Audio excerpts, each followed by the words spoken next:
This is the Talkin Bout the Hoosiers podcast, presented by HoosierIllustrated.com. Hello, ladies and gentlemen. Welcome back to the Talkin Bout the Hoosiers podcast, presented by HoosierIllustrated.com. I'm joined by Kyler Staley. I'm Drew Rosenberg with a big show today, previewing Indiana basketball's trip down to the Bahamas for Battle for Atlantis.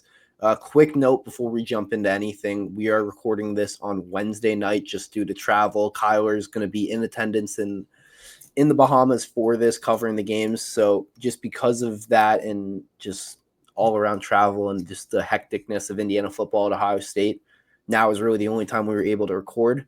So we're going to have nothing about UNC Greensboro, but we'll have all the coverage. All that stuff will be on the HoosierIllustrated.com website. So anything you need for that, we'll have you covered there, just not on this podcast. Kyler, how you doing, though? I'm doing good. Yeah, we're just going to already assume, and I'm probably going to shoot myself in the foot on this, so I apologize. We're just going to assume that Indiana won 100-0. Don't do that. No, we're not. I will say a quick note, Indiana, obviously played very well against South Carolina. I expect them to keep that up, so I'm hoping we're recording this with positive news, and Indiana's going in the battle for Atlantis undefeated. But other than that, I'm feeling good. And just short days, by the time people are listening to this, I will be in the Bahamas drinking pina coladas. Just kidding.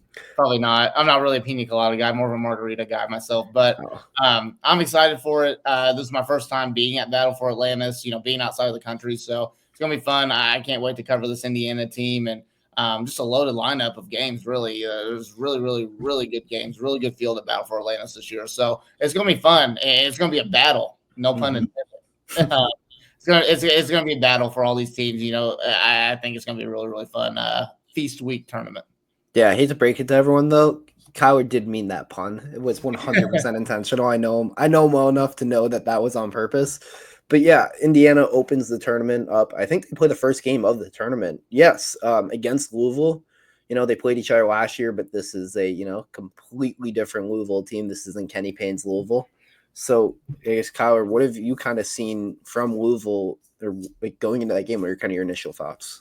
Yeah, I mean, it is a completely different Louisville team. It absolutely is. Kenny Payne's not there anymore. They got Pat Kelsey. Thank God for them. Payne was the worst. So you saw it last year. Indiana beat Louisville last year. So this is always a rivalry. It's not like a major rivalry or anything, but this is always a game that I feel like needs to be played every year. When it comes to Indiana Louisville, they're right across the river from each other. So it's kind of funny to see this kind of quote unquote local rivalry going across to the Bahamas, but completely different Louisville team. I've watched a few of their games this year. For the most part, they've looked good. They look much more improved. Obviously, they brought in some talented guys. Chucky Hepburn's a guy that obviously we know from watching at Wisconsin. Yeah. He's been really good for them, and they got a good front court, good wings, a lot of athleticism on that team. A lot of guys that want to get out and run.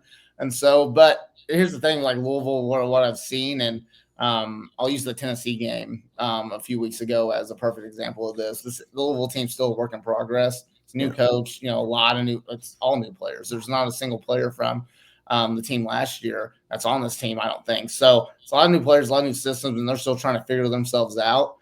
Versus where you got Michael Woodson, who's got half of his roster back, and they've had some games where they played together. And that South Carolina game, they looked really complete. So this is a game that Indiana should win. I think that they're going to win.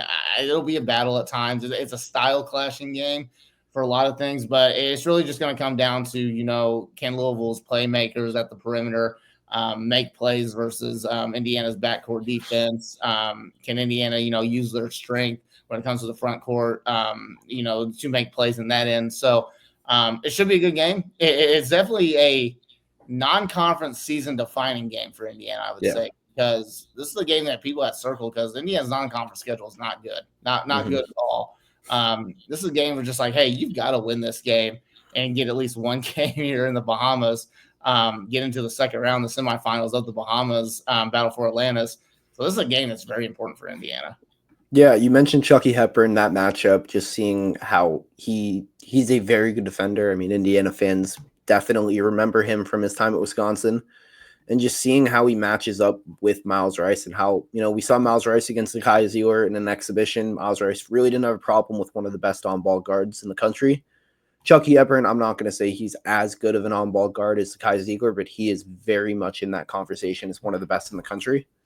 So just seeing that matchup, the ball pressure, how, that affects Miles Rice, or can Miles Rice just build off, the last game, I guess we saw, because we're not talking about UNC Greensboro, but where he played really well and was the best player on the floor against South Carolina. So if that Miles Rice comes out, Indiana really shouldn't have an issue with Louisville. But at the same time, this is a lot better of a Louisville team, a lot better coach team as well. So it will be a good test. But the thing is with this tournament, I want to talk about it's 3 games in 3 days, and it's very similar to the way the Big Ten tournament works, where fatigue, the worse I guess you are in the Big Ten regular season, the more games you're gonna have to play in a row for a chance to win a Big Ten championship. And that was Woodson's initial goal when he came here. So playing a tournament like this, yeah, Indiana's non-conference schedule isn't great, but you're very likely guaranteed to get 3 Power 5 teams, at worst 2 in Davidson, and Davidson is not a bad mid-major by any means. So you're getting tested 3 times a neutral site in 3 days, which very similar to the Big Ten tournament, which could be good preparation for that come February, March. It's an AAU tournament on steroids in a lot of ways. That's Yep. kind of what it is. There's a lot more preparation, obviously, in this kind of thing when it comes to AAU or whatever. So, but that's what it is. It's a mental test in a lot of ways, for every single team that's in these type of tournaments. One, I mean, it's Thanksgiving week, so you're away from your family and stuff like that. That does play a mental factor in a lot of ways. And then one, I mean, you're playing 3 really good games, really good teams in 3 straight days. So obviously they've scouted. I think Brian Walsh was on the radio show, Mike Woodson's radio show last week or whatever, talked about, I think it was Kenya Hunter that's got the Louisville scout. Then him and Yasir Roseman would be splitting between, because depending on the outcome, Indiana, if they win or lose, and versus the next game, they'll play either West Virginia or Gonzaga in that game. So I think Yasir Roseman and Brian Walsh have already started scouting those guys. But then you also just kind of have to adjust to the fly, because whatever happens after that second game, it's just kind of, you're going to have very little scout on them in a lot of ways, because you just don't play these guys. And it's very, time consuming in a lot of ways. So it's a mental battle for sure. But it's usually the teams, when it comes to these types of tournaments, the non-invitational, Battle for Atlantis, whatever these type of feast week tournaments are, it's usually the teams that come in that want it the most that win this. And want to prove a lot of things, because you can be looking at this team. There's going to be some overreactions coming out of this tournament for Indiana. If Indiana goes 0-3, it's going to be fire Mike Woodson, blah blah blah and stuff. If they go 3-0, it's just like, hey, this Indiana team might win a national championship. I mean, if they go 3-0, they're probably in the top 8 in the country by the end of the week. If they win, I think, I don't want to, count my chickens before they hatch, as some would say, but, Gonzaga, West Virginia, it seems like a game Gonzaga should win. Yep. In another, Graham Ike, Wyoming transfer, really good big for them. So he will be, against Omar Ballo. But the matchup, I'm, kind of excited to see Ryan Nembhard, Miles Rice. I hope we get that game. Indiana Pacers fans are very familiar with Ryan Nembhard's older brother, Aaron Nembhard. But Ryan is a very, very good college player, similar player, just makes the right plays, good shooter, good passer, averaging 13 and 10 assists on the year through 3 games. They haven't, they've only, I think 4 games actually, through 4 games, including a, big win at Baylor. They went on the road at San Diego State and won. So, they've played some good teams, and this is a Gonzaga team that, they're always very good under Mark Few. So it will be a very good test against a really good coach team if both teams are able to win that first game, or, maybe both teams lose and they face each other there. Yeah, and here's the thing. If Indiana, which I'm going to go ahead and project, I know we'll get to our final predictions at the end of this, but I'm going to go ahead and project that Indiana is going to beat Louisville on this. Based on what I've seen, what Tennessee did to Louisville and what Indiana did to Tennessee, I'm going to kind of use that logic in a way. That I think Indiana is going to win this game. I really want to see that Gonzaga matchup, because that's going to tell you a lot about this Indiana team right off the bat, because Gonzaga, they're one of the more consistent programs year in and year out. They're top 5 for a reason. It's going to be a battle. I'm not saying that Indiana necessarily has to win that game. It's going to be really, really big for them when it comes to the non-conference and building an NCAA tournament resume to beat Gonzaga. But I want to see them be competitive in a lot of sense. I want to see them compete and not get, they get punched one time and then they're down by 20. We've seen that way too many times when it comes to, the past few seasons. No matter how talented Indiana is, they just don't have that fight to get back into the game. And I want to see that. I just want to see them be competitive. And then when it comes to the third game, just find a way to win. Those things. If you were to lose, there's got to be a way for Indiana when it comes to Battle for Atlantis. You got to win at least 2 games. I think you got to win at least 2 games, because if you were to lose a game, it's just another game on your regular season and stuff. So it's not like a tournament where like you're one and done. It's just your next game on your schedule. So just want to see them be competitive for the most part, and I want to see them play like they did versus South Carolina, more complete, I guess you could say. Yeah, I think we both want to see that Gonzaga matchup, because I think we both agree they're, the best team in the battle for Atlantis. You could argue Arizona. They just lost on the road to Wisconsin. I think Arizona is very good. But ideally Indiana wins, gets to the final and they face in Arizona, because I think either they would have to – ideally that would be the best way you match up against Arizona, the most likely way you meet them. But it's going to be, a tough road, 3 games, 3 days, very good teams in front of them. But ideally would love to see Gonzaga, Arizona match up against Indiana, because that's a game, even if you lose, it's, what we call a quality loss. But at the same time, like, just having those being tested by these, great teams, it matters when you get to the bulk of the Big Ten schedule, get to March when you're playing in the Big Ten tournament. And then when you hopefully are playing in the NCAA tournament, these, being battle tested, it matters. I mean, we see, a team like Alabama, you look at them, they're my pick to win the national title this year on our preview podcast. You look at the gauntlet Nate Oates has assembled, they are playing good team after good team in their non-conference schedule. And, they're not going to go, they already lost, but Alabama was never going to go undefeated this year because of how tough their non-conference schedule was. But Nate Oates did that because, maybe it hurts him in the short term. In the long term, come February, March, Alabama's going to be a lot better for playing these very good teams on the road against Purdue, playing Creighton, playing these very good teams. It's going to help them moving forward. So ideally, Indiana would hopefully get those matchups with Gonzaga and Arizona, at least one of them. Yeah, it benefits Indiana in the long run more than anything. Obviously, when you look at the schedule and everything, Indiana's really got to win 2 games when it comes to this, just because it's going to boost their. You need some quality wins going into the Big Ten season when that comes around. But the main thing is it's going to tell a lot about this Indiana team. It's crazy to think. In November, it's still very, very early in the season, even when you get into December as well. So. It'll be a good telling sign of where Indiana is currently. But at the same time, there's also room to improvement as well. But it's going to be interesting. We got to see that Arizona-Indiana game just because I want to see the storyline of Omar Ballo, right? You got to see Love. Do what? Caleb Love, too, a little bit. Like, there was, some heavy rumors of him coming to Bloomington potentially. Caleb Love's still in college. That's crazy. that dude's like 40. I'm just kidding. But that'll be fun. Arizona is a really, really good team. So, they did get beat by Wisconsin. Wisconsin almost got beat the other night by, I don't even know, Bloomington South High School or whatever. But yeah, no, it's going to be fun. It's going to be a good tournament. I think Indiana's probably going to have the most fans there, I would think. I don't see maybe like Arizona would travel well or something like that. Gonzaga maybe, but that's a long trip. It should be IU. Just the way that the alumni shows up for road games in a neutral site like this, it should be. And another reunion you didn't even talk about, Omar Ballo and Gonzaga. He started his college career at Gonzaga he only played 1 year as a freshman, so he has a chance for 2 reunion games. Is this an Omar Ballo revenge tour? Is that what this is? Ooh, Omar Ballo revenge. I like the sound of that. Why haven't people been talking about this? This is the Omar Ballo revenge tour. This is not the Battle for Atlantis. This is the Omar Ballo's battle right here. So he's going through he's going through like a little time warp, going through all of his past colleges. But ideally, go ahead and giving my prediction. I do think that Indiana does come out 2-1 in this scenario.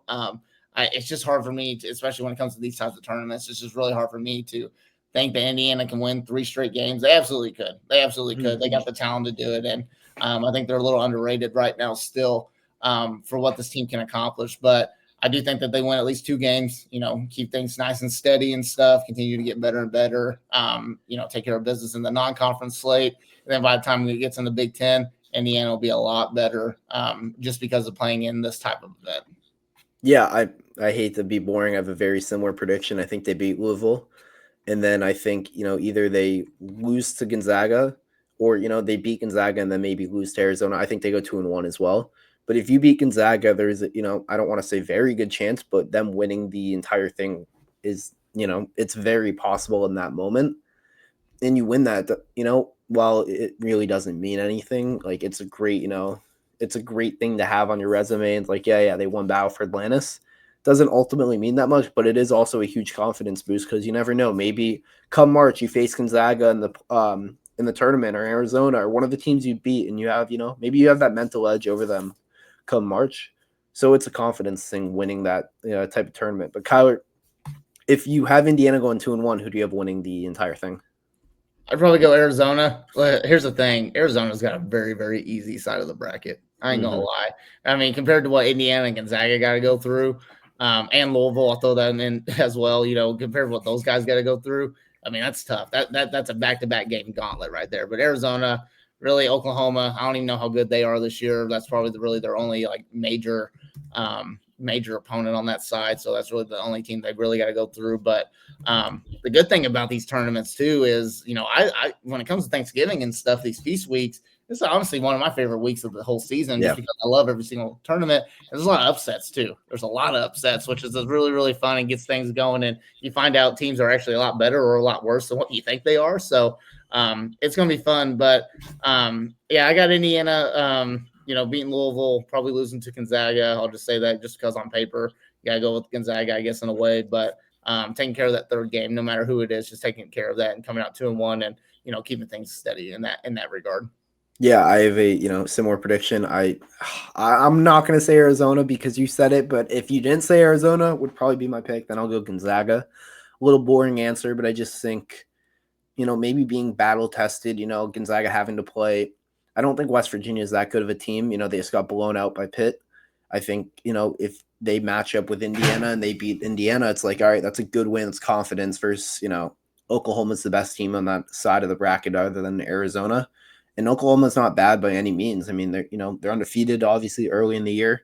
I think they're going to be pretty good this year. We'll see how, they adjust in the SEC, but I don't think Arizona should have trouble.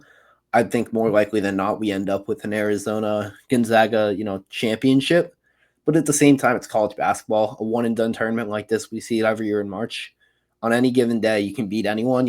All it takes, maybe Davidson comes out, reincarnation of Steph Curry. They hit 23s and, upset Providence or upset Arizona in the first game. And then, your predictions. So, it's one of those things you really don't know, especially in a, congested 3-day tournament like this.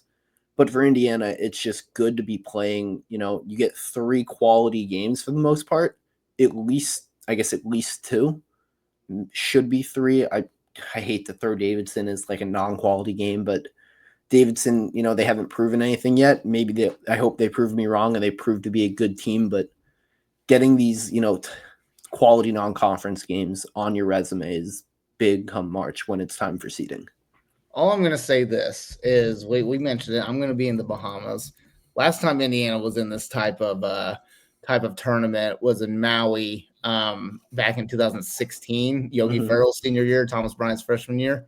All I'm saying is this: that turned out to be a disaster in a lot of ways. And for Indiana fans that were in attendance for that, and I can remember this because I was a freshman in college at the time, people were not happy, and I think a lot of it ruined their vacation. So all I'm going to say this: Indiana's going to have a lot of support. And there's going to be a lot of people there.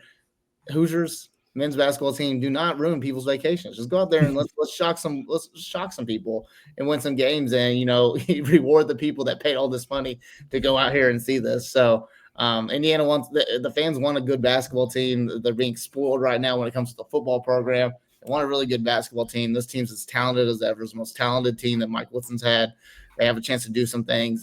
I think that they can compete here. I think they can win the whole thing. It's going to be hard to do, but I think that they should have a good outing when it's all said and done. Yeah, it's a lot to be excited about because Indiana hasn't played in these tournaments in a while. And it's, obviously very early in the season, but it's good to see, the program get tested. I know Tennessee was a test, but again, exhibition. So it's it's not going to, it doesn't really matter anymore that Indiana beat Tennessee on the road. If that was a regular season game, that would have huge weight come March. But these are the games that are going to matter a lot, especially when you have, the way the Big Ten works, teams beat up on each other. It's been like that for the last 3-4 years. It's, a difficult conference to win the conference championship in. So any chance you can get, some quality wins against good opponents in the non-conference, it's big moving forward. Absolutely is. So we're going to find out about this Indiana team. This is going to be the tournament to really find out about the Hoosiers. Yeah, and we're going to have, all the coverage. Kyler, you're going to be there. Alec will be there. Full coverage on IU Athletics. We'll have previews for every single game. Pretty much everything you could want for, Battle for Atlantis. Hopefully, as you mentioned, it's not like that Maui tournament. Can't believe you even brought that up and put that in the air. But for all things IU Athletics, make sure you're following Indiana_FRN on Twitter and Facebook. Make sure you're subscribed on YouTube to Hoosier Illustrated. And make sure you're looking at the HoosierIllustrated.com website. Hoosier Illustrated has also partnered with Tom Brady's company Autograph to streamline our coverage so you can do what you do best, follow IU sports. Use the code IndianaFR to get started today. Thank you for tuning in to the Talking About the Hoosiers podcast. We'll be back next week.